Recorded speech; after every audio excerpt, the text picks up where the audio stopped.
The incoming president, inshallah.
I am speaking.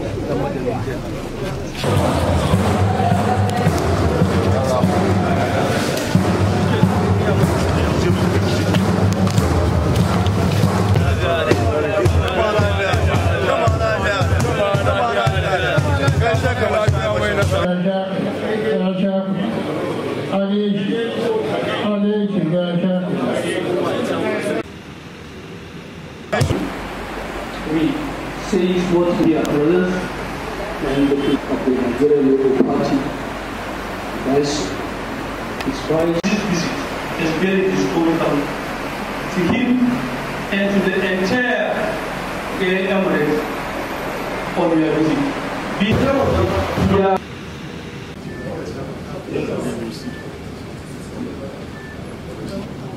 people Allah ya kara maka daraja, Allah ya ji kan magabata, Allah ya gafarta wa takawa, Allah ya kara maka tsawon rai da lafiya, Allah ya taimake ka cikin tawagar da muka zo ana tare da mai girma ɗan takarar shugaban ƙasar mu na jam'iyyar Labour Party, Excellency. Cikin addinin mu ne idan abin alheri ya samu ɗan uwa a church. Kuma ba na alheri ba a yi a taya a yi abubuwan da suka dace. To mun tsinci kanmu cikin shirye-shiryen zaben 2023. A cikin shirye-shiryen nan ne muke duba abubuwan da suka shafi al'umma. Wajen duba abubuwan da suka shafi al'umma ne muka ankara da wannan ambaliyar ruwa.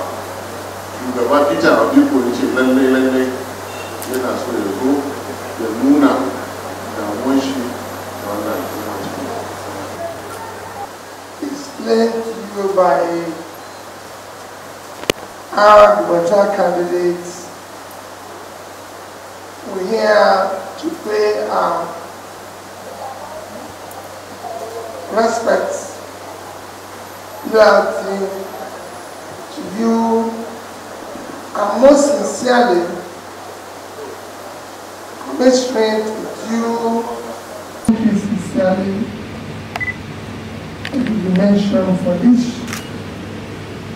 opportunity to my constituent. We're here just to visit the flooded area which we are coming back from the airline and the last building. I'm sure we will be coming back as often as we progress in the campaign, and I'm sure we'll have the opportunity of coming to several constituents.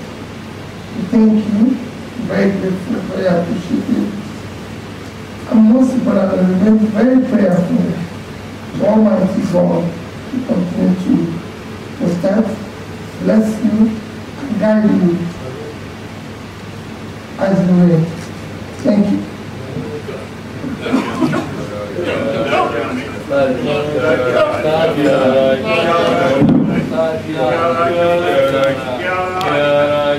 duk da mu ba mu sani ba.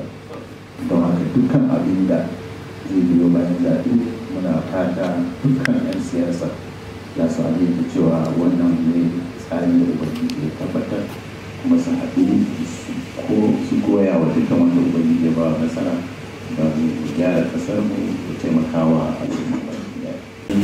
Gwamna na jihar su a sauki bayan wannan kuma ya rike mukamai daban-daban cikin gwamnati da kuma ba cikin gwamnati ba. Don haka ya san yanayi na shugabanci da rayuwa da abin da al'umma suke ciki. Muna fata abin da zai mai da hankali shi ne yadda za a samu sauki na abubuwa da suke damu wannan ƙasa tamu da tunanin yadda idan ya zama shugaba ya taimaka wa al'umma don samun sauki musamman da yadda ake ta samun abubuwa marasa daɗi a kowane ɓangare a Najeriya ba su da.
Coming straight with the people of Gaya on the flooding, recent flooding that have damaged people's properties, farms and everything, and using it as a point of contact to extend the same thing to all areas of flooding recently. We might not, because some of the roads and bridges have been broken. We couldn't reach all the places. But we're using this as a point of contact. As a point of contact to reach all of them. Sir, please, when elected, how do you intend to address such issues? Well, we are going to address such issues aggressively by making sure, I thank NAMA for their intervention. We'll make sure that we are aggressively deal with what we forestall it, but as much as possible, making sure that everywhere is secured so people can go back to farms and supporting the activities. Thank you very much, sir. The Emir of Kano has made it clear that His Excellency Peter Obi has had a tested experience of how leadership is, and he has known exactly what the feelings of the people are, especially in these very, very hard, dying times. And so therefore, he is equipped by the time God Almighty Allah bestowed him upon the opportunity of being the president of this country, so that he can help to relieve the burden of leadership that is already before upon him. And that for me was a very important, a very strong message that the Emir has sent to the Nigerian people and to His Excellency Peter Gregory.